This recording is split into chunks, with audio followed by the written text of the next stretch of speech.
Okay,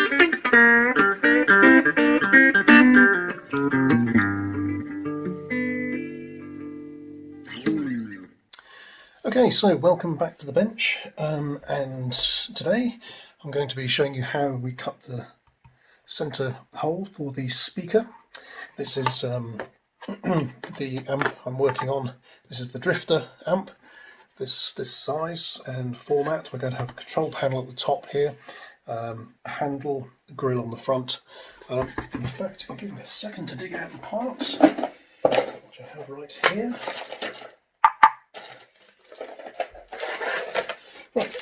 So on the front we're going to have one of these computer fan grills, which despite being designed for a computer has a very basic wire construction and therefore gives it sort of quite a nice retro sort of look. So that's going to go on the front here like this, and we're going to have a little metal handle on top which will be bolted on nice and secure, and again that's a drawer handle. In fact, really, this amplifier cabinet is no more than a drawer. You could probably get some old drawers and modify them. Now there's an interesting idea. Now, okay, so here's the amp, and it's going to have a little grill on the front. Of course we need a hole for the speaker, so that's what we're going to do today's video. Oh, by the way, if you haven't liked and subscribed, please drop a comment, let me know what you think about this sort of these amps. All my customers so far have been very, very happy with them, and they're loving them. In fact I've got orders, lots of orders for them in the new year. Right, so subscribe if you want to see when I'm putting out another video, because this video, if you just come across it, is part of a mini series in how I'm making one of these amps from scratch. So I think if you watched the previous videos, you've seen the selection of the woods, cutting the things and so on, putting together the basic cabinet. And today we're going to be doing the hole on the front. So please subscribe, tell your friends about it, share all your guitar share to all your guitar friends and amplifier geeks and so on. Now, right, let's get on with it. So we've got a couple of tools. What I'm using here, I'm going to measure this today for this JVC speaker. It's a CS J410X, and I've reviewed that in a different video, and I've got a couple of these, but I'm going to be, for this project, I'm going to be supplying Nick with one of these yellow ones we've got on the screen here. It's a sort of unbranded Chinese thing, but I actually like these. I think I prefer them to this, but they're exactly the same dimensions at the circumference here. So basically I'll be measuring around this one, because I'm waiting for the yellow ones to arrive. Okay, so basically when you buy these on the box, it's got a nice little template and stuff, and says, you know, how to cut it out. If you're going to put it in a van, because a van or a car, because that's what they're primarily aimed at. They don't know Crazy Jack's using them to build rustic cigar box amps and Palletwood amps. Anyway, the point is, I've measured this previously, and what works best for me is if I cut 97mm. Now, 97mm hole diameter will just bring the wood to just inside the outer circumference of that, which means the frame, the chassis of the speaker rests on the wood, transferring the vibrations directly to it, which is perfect. So there we go. So it's a 4-inch speaker, or 100 milliliters, 100 millimeters, and the hole I cut out is 97, and that's 97 milliliters, and that allows for a little bit of error, margin of error, just in case I cut it to 98 or up to 99. We've still got a little bit of wood to play with, but touch wood, we haven't had any problems in the past. So first things first, I'm going to put this smack right in the centre of the amp. I'm thinking of doing some sort of wacky designs where I put the speaker holes different places, and maybe even have a twin reverb version, because I'm also working on a reverb version of this amp as well. Okay, so we've got 25 centimeters wide, which is 12.5 centimeters, or 125 millimeters. So I'm just going to mark a little thing there, and halfway between 210 was at 105. So there we go. And what do they say? Measure twice, cut once. Don't want to make a mistake. So we're looking at 25 or 250 millimeters that way, which gives us a center point of 125. Yep.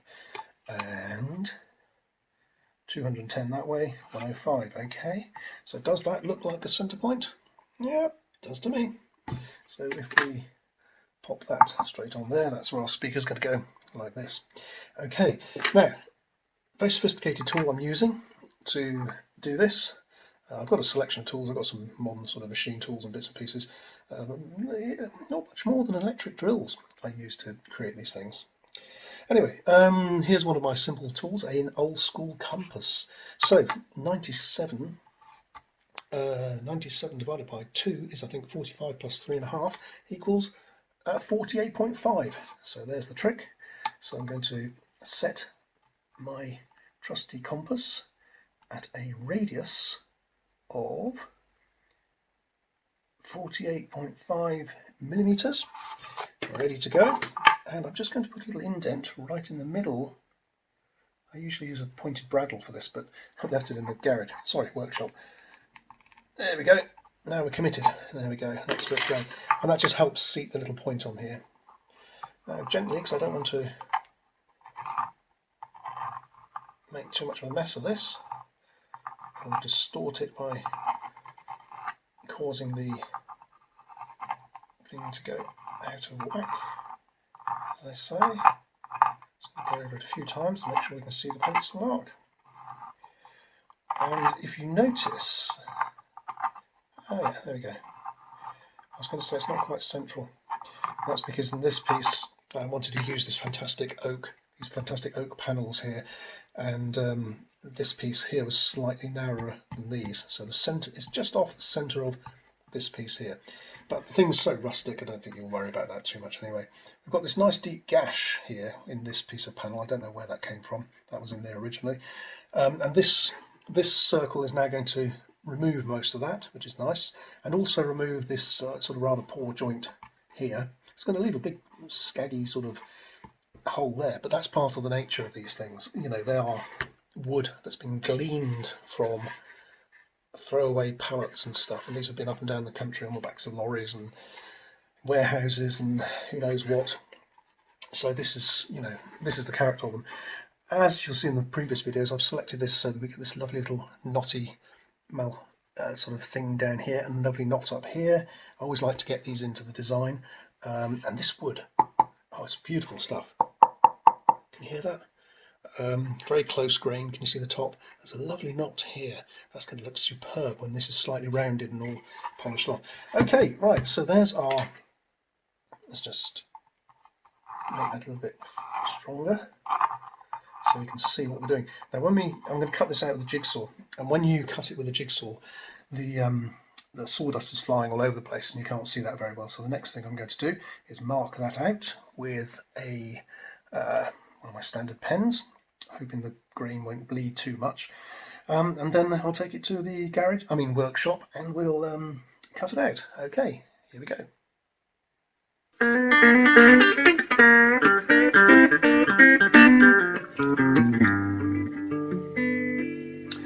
Okay folks, so welcome back to the workshop, garage. Now, as I said, we've first of all calculated where this centre speaker hole is going to be, marked it with pencil and compass, or a pair of compasses, whatever you want to call it, and now I've gone over it with pen, and that's because when I get the jigsaw going we're going to be having sawdust flying around. It's very difficult to see this. Now, okay, so just using a very basic, standard, average jigsaw here. Now, as I said, I'm doing most of the work on this with sort of hand tools or very basic electric machine tools such as this. Right, going to need an extension lead for that, I think. And have I got one here? The answer is no. So hold on a second. Okay, so fortunately my homemade pallet-based workbench is portable. I couldn't find my extension lead, so I've moved the bench over to near the socket. Right, okay, so first of all we need to get the jigsaw blade into this wood somehow. How do we do that? Well, pretty standard sort of trick. Just going to drill a hole. Now, in some of the early ones of these I did carefully drill a tiny hole so that I could keep the whole piece of wood in one piece. but that took sort of like 20 minutes in itself. So as a result, where I'm going to start, I think I like to start about here. Right, I'm going to start here today. So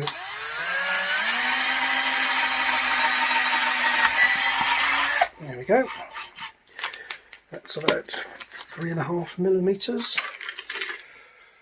Well, it is, yes. So now we're going up to 4.8 millimeters. There we go, 4.8.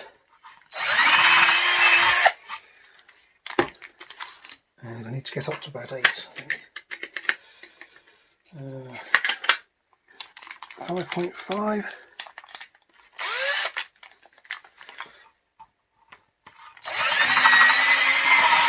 Now the whole purpose of doing this is to bring the drill hole gradually towards the circumference we've drawn, and then I can insert the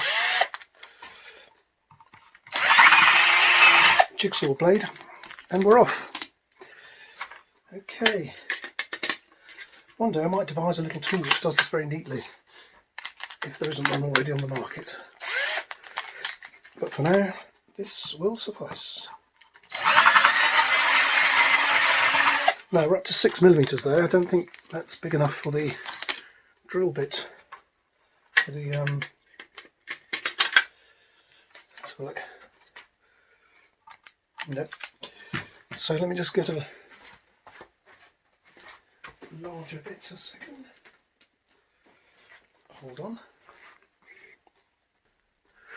Right, we're back with a larger 8mm drill bit, and this should be big enough, yep, to let the jigsaw blade through.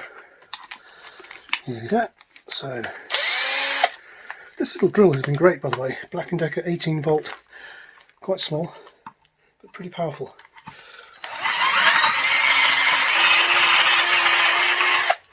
Just right for this job. Okay, so that should be our drill bit. That should be our hole ready to go in. Right, now safety first. Got some spectacles on. And oh, one thing I nearly forgot to do. No, that's ready to go. A little bit of chip out there, but never mind. Okay, so here we go. Inserts nicely, and block your ears, here we go.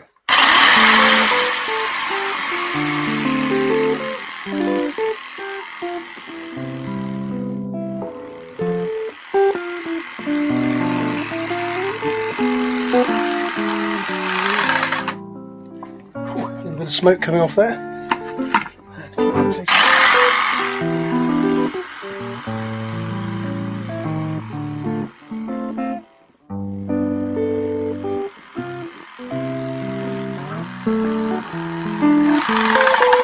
Okay, and that's where this pen line really helps, because with the dust and things flying around, the lighting, you can still see where you're going.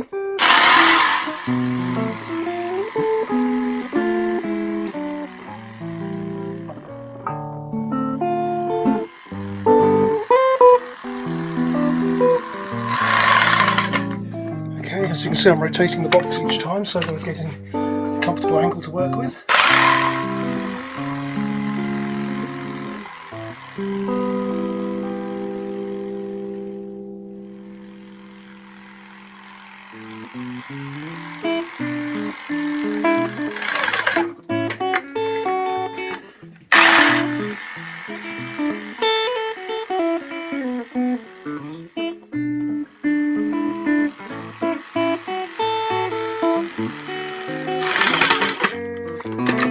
Nearly there.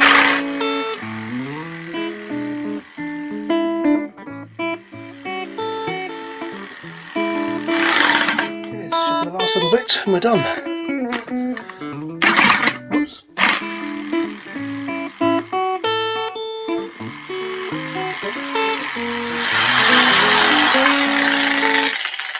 And there we go. One hole. Now the resonance has dropped a bit because obviously we're missing a big piece of wood, vibrating wood there. Look at that knot, isn't that beautiful? And we've got a pretty clean cut. You can tell the quality of this wood. The saw isn't ripping through, it's cutting through and leaving a lovely, lovely hard-grained, tight-grained surface there. So, and we've come back to pretty much exactly the point we were. It's not a bad circle, actually.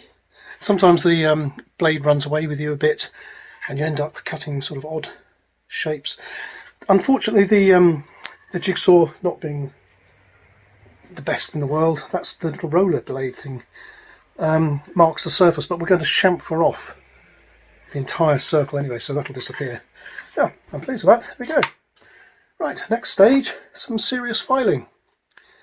Okay, join me again soon. Don't forget, if you like watching these videos, make sure you subscribe, like, it really helps. I want to get this channel off the ground in a big way soon. People are crying out for Crazy Jack amplifiers. I think unfortunately sooner or later the price is going to have to go up to match the amount of work that goes in. At the moment they're a bargain price.